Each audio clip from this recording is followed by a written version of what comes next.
Anyway, pagpapatuloy natin itong usaping ito, magpunta muna tayo kay Jeffy Epis ng Radyo Pilipinas Sogod. PhilFida nakipagtulungan na sa lokal na pamahalaan ng Haro, Leyte para pasiglahin ang industriya ng abaka. Jevic? Radyo Pilipinas Report.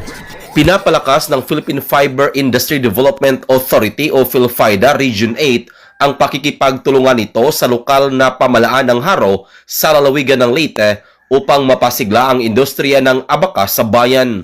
Kamakailan, nagsagawa ng pagpupulong ang PhilFida at Municipal Agriculture Office ng Haro upang talakayin ang pagtatatag ng 2 ektaryang abaka nursery na magsisilbing pinagkukunan ng dekalidad at disease-free na mga pananim para sa mga magsasaka. Kasama rin sa plano ang pagsasanay sa mga magsasaka tungkol sa makabagong teknolohiya ng pagtatanim ng abaka upang mapataas ang kanilang produksyon at kita.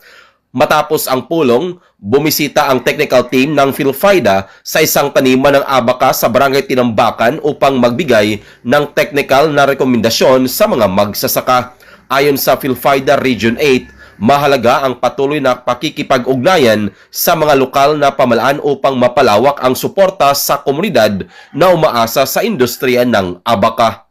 Para sa Bagong Pilipinas, Jevic Epis, Radio Pilipinas, Radio Publiko. Radyo Pilipinas Report. Maraming salamat, Jevic Epis ng Radyo Pilipinas, Radio Publiko, Sogod.